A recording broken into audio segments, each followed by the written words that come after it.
solution, tout est défiguré. Fais-moi connaître ton plan pour la terre, Seigneur, dans ce plan, oh veux-tu m'intégrer?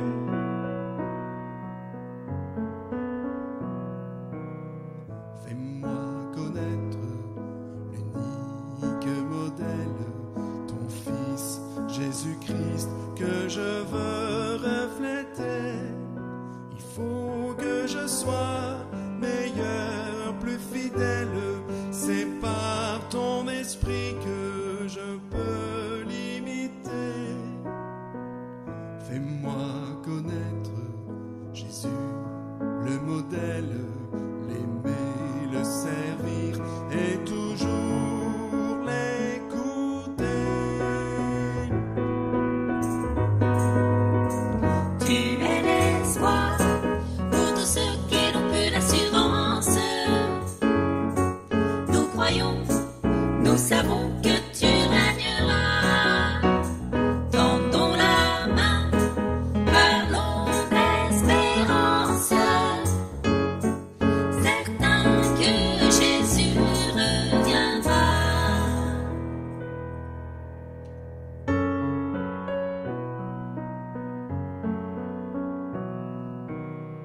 Fais-moi connaître ton plan pour ma vie, pour que par la foi je te suive humblement.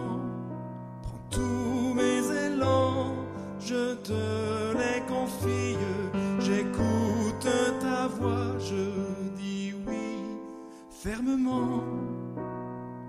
Fais-moi connaître ton plan pour ma vie, pour qu'à ton appel j'obéisse hardiment.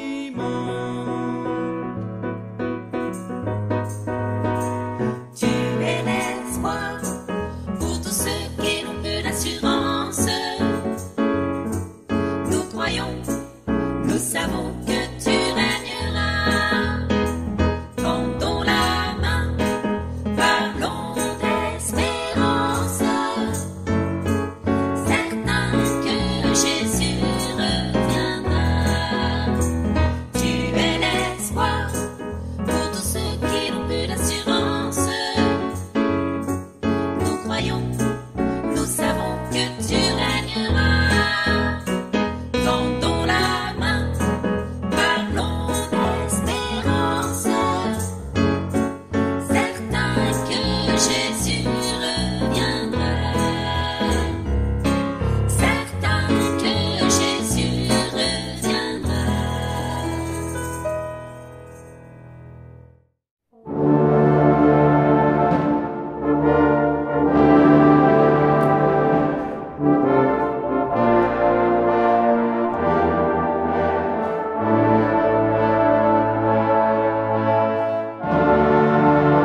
semaine dernière, nous avons célébré l'entrée de Jésus à Jérusalem, le jour des rameaux.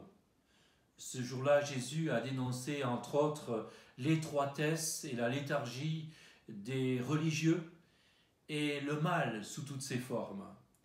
Il les a invités à se déprendre de leur position figée et à reconnaître en lui l'envoyé de Dieu, Jésus, le Sauveur, leur Sauveur. Et par là même, il a provoqué leur indignation, poussant même quelques pharisiens du milieu de la foule à lui dire « Maître, reprends tes disciples ». La réponse jaillit « Je vous le dis, s'ils se taisent, les pierres crieront ». Beaucoup ce jour-là l'ont pourtant acclamé et reconnu comme Messie. Non, l'entrée de Jésus dans Jérusalem n'est pas une incitation à la révolte, mais le pas de plus qu'il accomplit afin d'attirer les indécis à lui et conforter ceux qui ont vu en lui l'image du Dieu Tout-Puissant, qui, en Jésus-Christ, s'est rapproché de nous, en endossant notre humanité. C'est son royaume qui vaincra et qui ne connaîtra nulle fin. La Bible souligne le fait que, de riche et puissant qu'il était, il s'est fait pauvre et humble, afin que par sa pauvreté, nous fussions enrichis. Au cours de ces derniers jours, nous avons très certainement repensé tout spécialement aux événements qui ont suivi l'entrée de Jésus à Jérusalem. Chacune de ces étapes, de cette longue semaine menant à sa mort sur la croix et au jour de sa résurrection à Pâques. Nous espérions que ce serait lui qui délivrerait Israël, mais avec tout cela, voici le 3e jour que ces choses se sont passées. En raisonnant ainsi, les pèlerins d'Emmaüs cèdent au défaitisme, n'est-ce pas? Après tout, en sont-ils vraiment là? Comment expliquer un tel désarroi? Aurait-il déjà tout oublié? Personne ne voudrait rallier de tels personnages, autant dire que ce genre de petit comité n'a aucun avenir. Dans une certaine mesure, vous en conviendrez, nous qui connaissons la suite sommes si privilégiés. Qu'aurions-nous fait à leur place? Ô hommes sans intelligence, et dont le cœur est lent à croire tout ce qu'ont dit les prophètes, ne fallait-il pas que le Christ souffrit ces choses et qu'il entrât dans sa gloire? Sans intelligence, puisque vous vous affligez de ce qui devrait vous réjouir, de ma mort, qui est votre salut. Il nous est dit que Jésus s'approcha et fit route avec eux. Quelle belle attitude de Jésus! Il s'approche de ceux qui parlent et qui doutent. Il les écoute. Pour ces hommes, c'en est trop, tant d'événements dramatiques en peu de temps, et il tourne le dos à Jérusalem, cette ville qui a finalement rejeté Jésus. Ils doivent réfléchir à tout ce qui s'est passé. Ils ont besoin de prendre du recul, de redire ce qu'ils ont vécu, de s'entendre parler tant leurs voix ont été couvertes par les cris des foules de ces derniers jours. Alors que leur conversation se poursuit, ils réalisent qu'ils ne sont pas seuls. Ils sont rejoints. Jésus, et ils le reconnaîtront plus tard, s'approche et s'adresse à eux. Dans ces moments de doute, et personne ne peut dire être épargné par ce genre d'épreuve, prenons le temps de ralentir le pas. Laissons Jésus nous rejoindre sur nos chemins qui nous éloignent parfois de l'essentiel. Écoutons sa voix, croyons en lui. Il sait, lui, comment nous apaiser et nous redonner courage.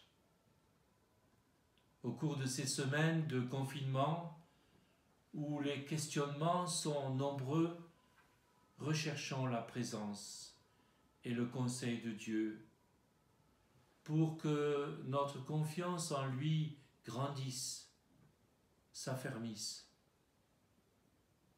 Lorsque les pèlerins d'Emmaüs finissent de raconter ce qu'ils ont vécu à Jérusalem, c'est au tour de Jésus, une fois de plus, de prendre la parole, et il fait alors appel à leur réflexion.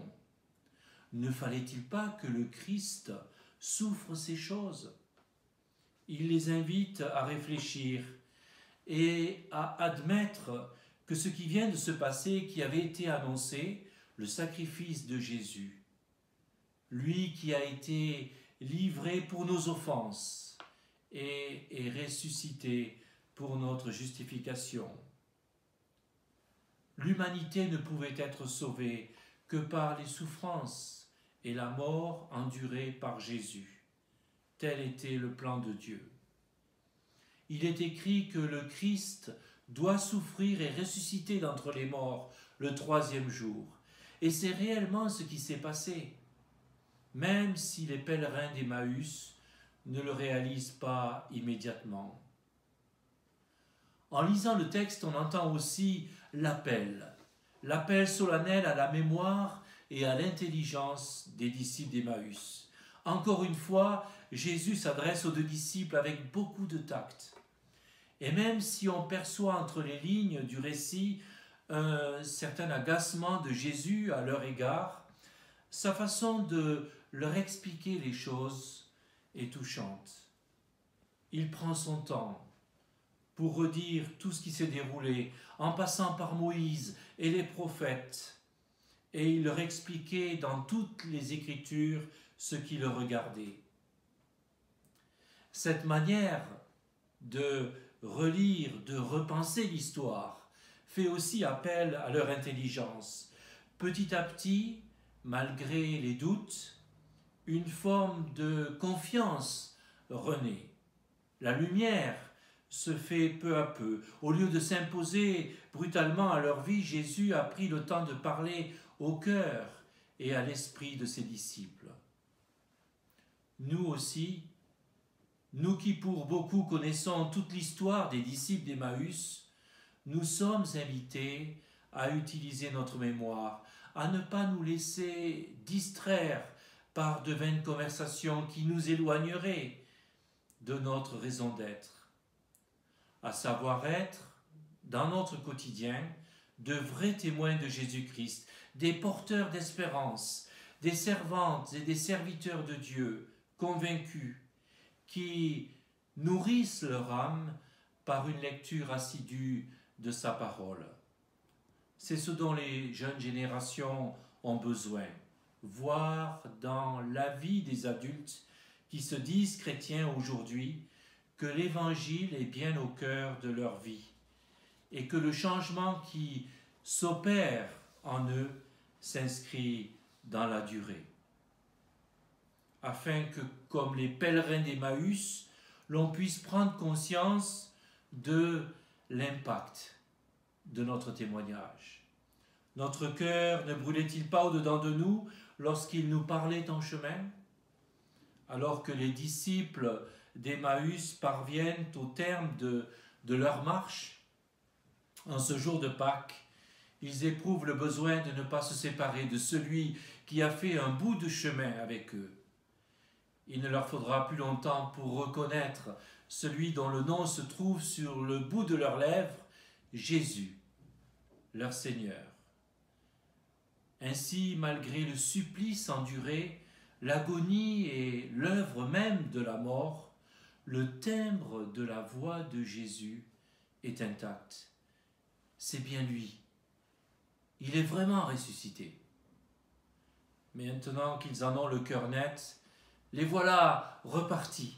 Ils reviennent sur leurs pas, ils retournent à Jérusalem, retrouvent les 11 disciples et unissent leur voix à ceux qui disent « Le Seigneur est vraiment ressuscité ». C'est aussi ce que nous sommes censés dire autour de nous. Le Seigneur est vraiment ressuscité, avec la même ardeur, avec le même zèle que les disciples d'autrefois. Si nous voulons que notre témoignage soit reçu par d'autres, il faut que nous puissions leur montrer que cette flamme qui brûlait dans le cœur des disciples d'Emmaüs est aussi en nous, que la présence de cette force fasse des timides que nous sommes parfois des gens pleins d'audace, résolus pour la cause de Christ et des vivants exemples de sa grâce afin que son règne vienne sur la terre comme au ciel. Puisse l'enthousiasme, le dynamisme des pèlerins d'Emmaüs nous habiter et être cette énergie toujours renouvelée que Dieu dans son immense bonté nous accorde, afin que nous puissions être ses témoins auprès de ceux vers lesquels il nous conduit. Dans les tout derniers moments de ce temps de méditation, je vous invite au recueillement et à la prière. Me permettriez-vous de vous suggérer ces mots tout simples afin de vous mettre à l'aise alors que vous ressentez, alors que vous éprouvez le besoin de prier. Seigneur, mon désir est de te ressembler. Ma volonté est de te servir. Je te donne ma vie, afin qu'au travers d'elle, tu puisses te révéler à d'autres. Merci pour tout ce que tu as accompli, vécu, enduré, jusqu'à en mourir pour moi, pour nous, pour toute l'humanité. Aide-moi ce matin à faire le pas de venir jusqu'à toi dans un esprit de reconnaissance pour que je puisse déposer le fardeau de mes soucis, de mes doutes, de mes égarements, de mes craintes. Accorde-moi de faire l'expérience de trouver dans ma vie ta présence, de recevoir de toi l'encouragement nécessaire en vue de persévérer sur le chemin de la foi, afin que ma vie spirituelle s'épanouisse et que tu puisses occuper toute la place qui t'est réservée dans mon cœur, la première place. Amen.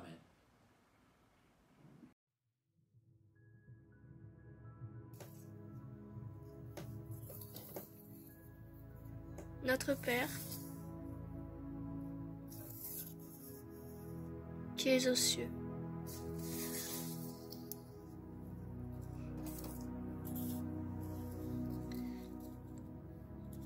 que ton nom soit sanctifié, que ton règne vienne, que ta volonté soit faite.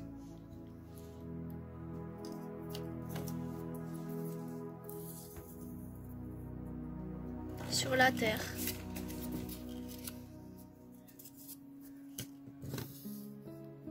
comme au ciel.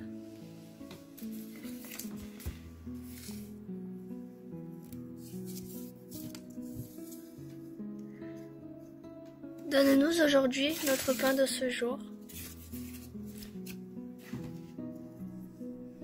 Pardonne-nous nos offenses, comme nous pardonnons aussi à ceux qui nous ont offensés. Ne nous laisse pas entrer en tentation, mais délivre-nous du mal, car c'est à toi qu'appartiennent, dans tous les siècles, le règne, la puissance et la gloire. Amen.